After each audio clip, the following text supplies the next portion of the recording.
सभी छात्रों को नमस्कार। मैं स्वागत करता हूं अपने YouTube चैनल स्टडी पॉइंट प्रकाश सोबत पर। सभी छात्र मुझसे जुड़े रहिए और मैं देख रहा हूं कि लगातार छात्रों के कमेंट आते जा रहे हैं कि सर आप क्लास और बनाइए। तो ठीक है, मैं कंटिन्यू क्लास बनाता जा रहा हूं, आप देखते जाइए। देखो, जैसा कि मैंने आपको बताया था कि मैं आपको यहाँ पे जो मेरा YouTube चैनल है, यहाँ पे मैथ की, रीजनिंग की और जीके की तीनों सब्जेक्टों की क्लास लेके आऊंगा। ठीक है, तो मैंने यहाँ पे राजस्थान जीके की ट्रिक से संबंधित काफी क्लास शुरू में बनाई। उसके बाद मैंने आपको मैथ पढ़ाई और मैथ में मैंने आपको नंबर सिस्टम के 14 पार्ट्स कंप्लीट कराए। देखिए, मेरा पढ़ाने का प्रोसेस कुछ इस प्रकार रहेगा। सबसे पहले जीके हमने पढ़ाई, जीके का एक पार्ट कंप्लीट करने के बाद हमने मैथ की पूरी एक यूनिट कंप्लीट की, नंबर सिस्टम। ठीक है, बीच में नहीं छोड़ी, पूरे उसके 14 पार्ट्स कंप्लीट किए। उसके बाद अब पढ़ेंगे अपन रीजनिंग। रीजनिंग की एक यूनिट मैं आपको पूरी कंप्लीट कराऊंगा, वो पढ़ाऊंगा ब्लड रिलेशन। ठीक है, और वो मैं पढ़ा भी रहा हूँ। ब्लड रिलेशन हमने शुरू कर भी दी थी और इसका पार्ट नंबर फर्स्ट आपने पढ़ लिया था। ठीक है, जिसमें मैंने ब्लड रिलेशन के बारे में बेसिक जानकारी आपको दे दी थी। ठीक है, देखिए हर यूनिट को मैं पूरे पढ़ाऊंगा, हर यूनिट को पार्ट्स में आपके पास डालता रहूंगा। ठीक है, ऐसा नहीं होगा कि कोई यूनिट सिर्फ एक ही पार्ट्स आपके पास डला है और उसके बाद दूसरी यूनिट स्टार्ट होगी, ऐसा नहीं होगा। हर यूनिट आपको मिलेगी तो पूरी मिलेगी। ठीक है, मैथ की पूरी मिलेगी, रीजनिंग की पूरी मिलेगी, जीके की पूरी मिलेगी। इसलिए मैं कहता हूं आपको कहीं और जाने की जरूरत नहीं, आप मेरे चैनल पे पढ़ते रहिए। मैं गारंटी लेता हूं अगर आपने मेरी सारी वीडियो देखी तो इजीली आप कोई भी एग्जाम फाइट कर दोगे, ये मेरी गारंटी है। ठीक है, लेकिन उसके लिए आपको मेरी कंटिन्यू वीडियो देखनी होगी। ठीक है, तो देखिए रीजनिंग में मैंने आपको पार्ट फर्स्ट में पढ़ाया था ब्लड रिलेशन, जो हमने शुरू कर दिया था उसका पार्ट फर्स्ट आपको बता दिया था। पार्ट फर्स्ट में मैंने आपको इसके बारे में कुछ बेसिक बताया था, जो मैं एक बार थोड़ा सा 2 मिनट के लिए रिपीट कर देता हूँ, फिर हम आगे चलेंगे। मैंने कहा था प्लस का मतलब तो क्या होता है मेल, मेल का मतलब क्या होता है पुरुष। ठीक है, और माइनस का मतलब आपको ध्यान रखना है फीमेल, फीमेल का मतलब क्या होता है भाई महिला। ठीक है, ये दो चिन्ह मैंने याद रखने को कहा था कि प्लस का मतलब मेल और माइनस का मतलब फीमेल। ठीक है, उसके बाद मैंने कहा था आपको 3 लाइनों का ध्यान रखना है। एक तो लाइन नंबर फर्स्ट बिल्कुल क्षैतिज रेखा, एक ऊर्ध्वाधर रेखा यानी कि खड़ी लाइन, और एक आपको याद रखना है डबल लाइन। आप देखना प्रिय छात्रों, मैं कोई भी सवाल इन 3 लाइनों से बाहर सोल्व नहीं करूंगा। आपका ब्लड रिलेशन का कोई भी सवाल हो, इन 3 लाइनों से इजीली सोल्व हो जाएगा। ठीक है, अब देखिए एक बार बता देता हूँ, ये जो लाइन है, ये लाइन अपन को लगानी है भाई और बहन के नाम। ठीक है, भाई और बहन का नाम कहीं भी आया तो मैंने कहा था ये लाइन लगा देना, अगर लड़के हो तो प्लस और लड़की हो तो माइनस। ठीक है, इसके बारे में बता दिया था। सेकंड नंबर पे अगर हम खड़ी लाइन की बात करें तो मैंने कहा था पीढ़ी की बात कहीं भी हो तो पीढ़ी में आप ये लाइन लगाना। ठीक है, पीढ़ी में जैसे हम कह सकते हैं कि भाई माता का नाम आए, पिता का नाम आए, पुत्र का नाम आए, पुत्री का नाम आए, दादा का नाम आए, दादी का नाम आए, नाना का, नानी का, कोई दिक्कत नहीं है। इस लाइन में अपन को ध्यान रखना है माता पिता का दर्जा हमेशा ऊपर रखना है और पुत्र पुत्री का कहाँ रखना है, नीचे। ठीक है, अच्छा उसके बाद लास्ट नंबर पे हम बात करते हैं डबल लाइन की। डबल लाइन का मतलब है, डबल लाइन का मतलब हम कहेंगे जोड़ा, और जोड़ा किसका होता है भाई, पति का और पत्नी का।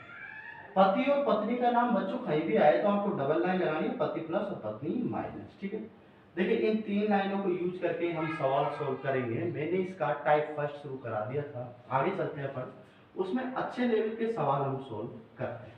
ठीक है, टाइप फर्स्ट जो हमने शुरू किया था उसमें मैंने शुरू किया था आपको क्या, साधारण प्रश्न।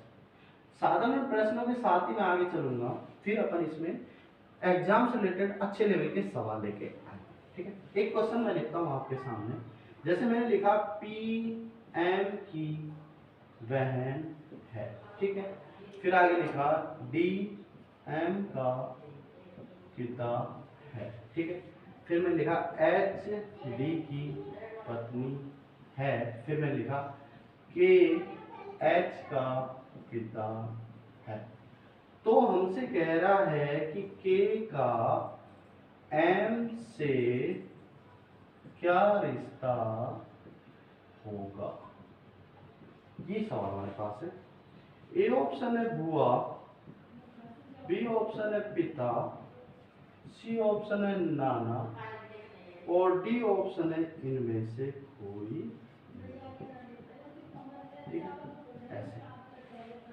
अब देखिए प्यारे बच्चों, इस सवाल को हम सोल्व करते हैं और आप भी अपने पेन कॉपी लेके कंटिन्यू मेरे सवाल को, सिर्फ आपको ये उतारना नहीं है, आपको सिर्फ सोल्व करना है फटाफट। हो सकता है कि आपका आंसर मुझसे जल्दी आ जाए तो आपका चेक भी हो जाएगा। ठीक है, देखिए मैं इस सवाल का सोल्यूशन निकालता हूँ और आप देखना इसका आंसर क्या। पी किसकी बहन है, एम की बहन है, तो लाइन याद आ गई आपके, है ना। तो देखिए सबसे पहले लाइन लगाइए, पी जो है वो एम की कौन है, बहन, और बहन का मतलब पहले वाले अक्षर के बारे में इंडिकेट हो रहा है कि पहले वाला अक्षर बहन, तो पहले वाले पे माइनस लगाइए, और बहन है एम की, तो एम को भी छोड़ दीजिए, एम प्लस भी हो सकता है माइनस भी हो सकता है। आगे चलते हैं, आगे इसने बोला है कि डी जो है वो पिता है, पहले वाले अक्षर के बारे में बताता है, पिता का मतलब लाइन याद आ गई, और डी एम का पिता है तो डी ऊपर आएगा क्योंकि ये पिता है, और एम का आएगा नीचे, तो डी ऊपर कर दीजिए, डी पिता इसलिए प्लस लगा दीजिए। देखिए बच्चों यहाँ पे एम के बारे में नहीं पता चल रहा कि एम प्लस भी हो सकता है माइनस भी हो सकता है। आगे करते हैं, एच जो है वो डी की पत्नी है, तो पति पत्नी में डबल लाइन, और एच पत्नी इसलिए माइनस, ठीक है। अब आगे कह रहा है कि के जो है एच का कौन है, पिता है, तो के ऊपर आएगा, तो के एच का कौन हो गया, पिता हो गया, ठीक है। सिंपल, बिल्कुल सिंपल, देखिए ये लाइन यूज ली है।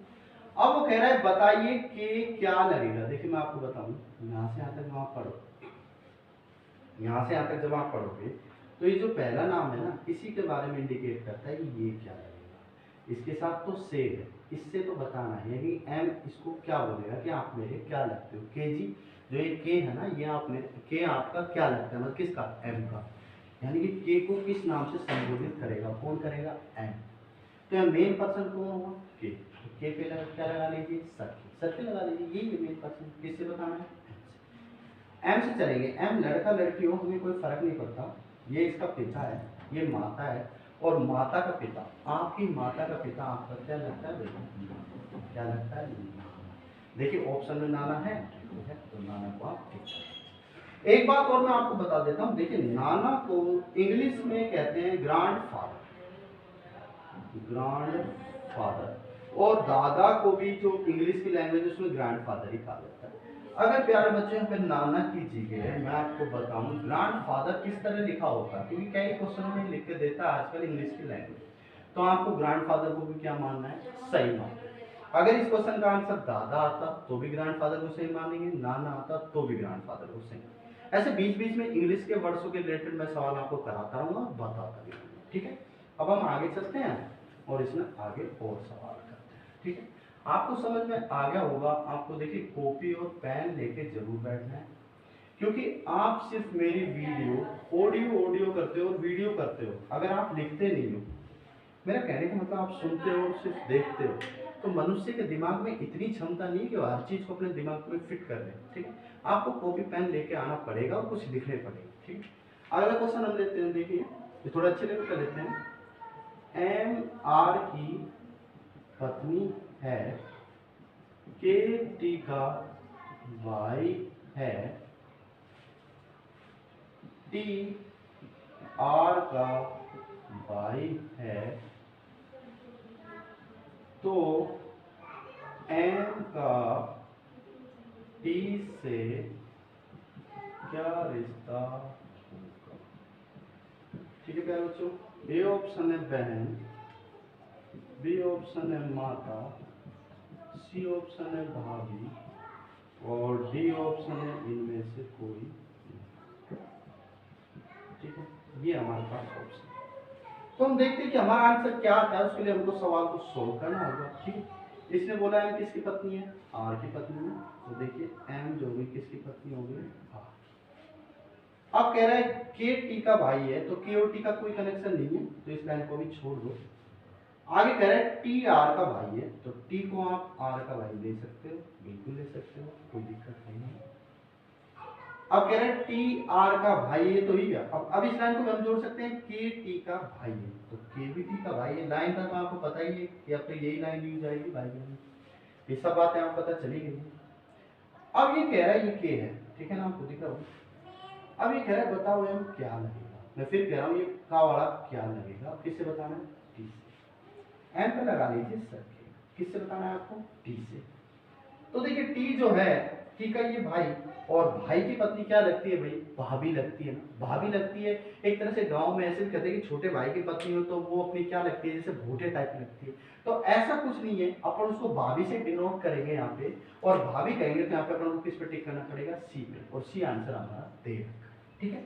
चलो करते हैं और आगे सवाल करते हैं। अब मैं थोड़ा सा लेवल बढ़ा देता हूँ, अभी अपन साधारण प्रश्न सोल्व कर रहे थे, और अपन इसमें अगला टाइप करेंगे, टाइप नंबर 2, ठीक है।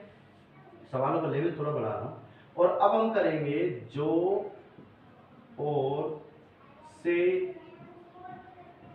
संबंधित प्रश्न, यानी कि अब हम ऐसे सवाल करेंगे बच्चों जिनमें बीच में जो भी आएगा और भी आएगा, कुछ और नाम भी आएंगे। ठीक, जैसे क्वेश्चन मैं लेता हूँ, फिर अपन उसको सोल्व करेंगे। पी एफ का पिता है और डी का भी पिता है, ये सवाल मैंने किया। ठीक है, आगे कह रहा है कि डी का दादा है, तो एफ का के से क्या रिश्ता होगा। ठीक है, ये सवाल आपको दिख रहा है, मैं इसके ऑप्शन दे देता हूँ। ए ऑप्शन है पुत्र, बी ऑप्शन है पिता, सी ऑप्शन है दादा और डी ऑप्शन है तय नहीं कर सकते और ई ऑप्शन है इनमें से कोई।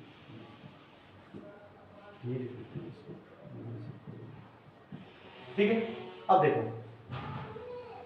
इस पूरे सवाल में जो नोट करने की चीज है वो है ये सब, ये तो प्यारे बच्चों देखो और भी आ सकता है, जो भी आ सकता है, तथा भी आ सकता है, उसका भी आ सकता है, तो मैं आपको बता देता हूँ, नोट डाल के लिख सकते हो। और तथा उसका, ये जितने भी शब्द हैं हमेशा पहले अक्षर के लिए आते हैं। किसके लिए आते हैं? पहले अक्षर को प्रदर्शित करें। नोट नंबर 2 में आपसे लिख सकते हो कि जो और जिसका, ये जो और जिसका यानी कि आपका रखना जो जैफ और जहाज से शुरू होता है वो हमेशा दूसरे अक्षर को इंडिकेट करता है। किसको इंडिकेट करता है? सेकंड अक्षर को। जैसे कि यहाँ पे और आया है तो और आपका है पी के, अगर यहाँ जो होता तो वो एफ के लिए आता। ठीक है, तो इसको आप स्क्रीनशॉट ले लीजिए और मैं इसको सोल्व करा देता हूँ। अब देखिए पी किसका पिता है? एफ का। ठीक है, अपन सोल्व लाइन तो याद आएगी होगी आपको, पी पिता इसके ऊपर एफ, और को काट के आप पहले पर्सन को पी लिख सकते हो क्योंकि इसके लिए आया है। अब कह रहा है पी डी का भी पिता है, तो पी एफ का पिता है तो पी डी का पिता है। सिंपल, ये दोनों भाई बहन बहन कुछ भी हो सकते हैं, दोनों का पिता एक ही। अब कहा जा रहा है कि के जो है वो डी का कौन है? दादा है। तो डी का पिता तो ये हो गया, पिता का पिता देखिए जुड़ गया ना दादा। हमें कह रहा था ना जनरेशन में आपको कोई भी नाम है इजीली जोड़ दोगे। तो के डी का दादा है तो डी का पापा, पापा का पापा, ये दादा। अब कह रहा है बताओ एफ क्या लगेगा? एफ क्या लगेगा? और किससे पूछ रहा है ये? के से। किससे पूछ रहा है ये? के से पूछ रहा है। अब देखिए हमारे पास ऑप्शन है और हम देखते हैं हमारा आंसर क्या आ सकता है। ध्यान से देखना, एफ क्या लगेगा तो एफ क्या आप लगा दीजिए घेरा। के से अपन को चलना है, के एक आदमी है, ये इसका बेटा है। अगर बेटे का बेटा होता तो पोता लगता और बेटे की बेटी होती तो क्या लगती? पोती। यानी कि हमारा आंसर जो आ रहा है पोत्र या पोती, ये हमारा आंसर है। यानी कि आप कह सकते हो सर पोत्र भी हो सकता है और पोत्री भी हो सकता है। अब देखिए किसी ऑप्शन में पोत्र या पोत्री दिख रहा है क्या? ये तो पुत्र है, ये पिता है, ये दादा है, तो ये तीनों तो नहीं आ सकते। अब हमारे पास दो ऑप्शन है, तो मैं आपको बता दूं जब किसी क्वेश्चन के दो आंसर आए और आप कंफ्यूज हो कि एक्चुअल आंसर है क्या और वास्तव में पता भी नहीं चला कि एक्चुअल आंसर है क्या, तो हम इस स्थिति में तय नहीं कर सकते वो क्या मानते हैं सही है। बात समझ में? किसको सही मानते हैं? तय नहीं कर सकते। अब देखो इसी क्वेश्चन का एक जनरल सी बात बता देता हूं, अगर इसी क्वेश्चन में अपना आंसर आता, मान के चलो भुआ, 1% मान के चलो भुआ आता, तो भुआ का मतलब तो भुआ एक पक्का उत्तर है। और जब किसी प्रश्न का एक परफेक्ट उत्तर आए ना, एक पक्का उत्तर आए ना, जिसको आप एक ही शब्द में नोट कर सकते हो, तो आप इस पे टिक नहीं करते। तब आप किस पे टिक करते हैं? इनमें से कोई, क्योंकि आपका उत्तर तो है लेकिन वो ऑप्शन में नहीं। इस बात का खास ध्यान रखना। दोबारा बता देता हूँ, जब आपके दो उत्तर आए जैसे पुत्र या पुत्री, माता या पिता, और ऑप्शन में नहीं मिले तो आपको तय नहीं कर सकते कि टिक करना, और आपका एक ही उत्तर आया और ऑप्शन नहीं मिले तो इनमें से कोई नहीं पे टिक करना। ठीक है, बात समझ में आ गई होगी। अब अपन करते हैं इसको और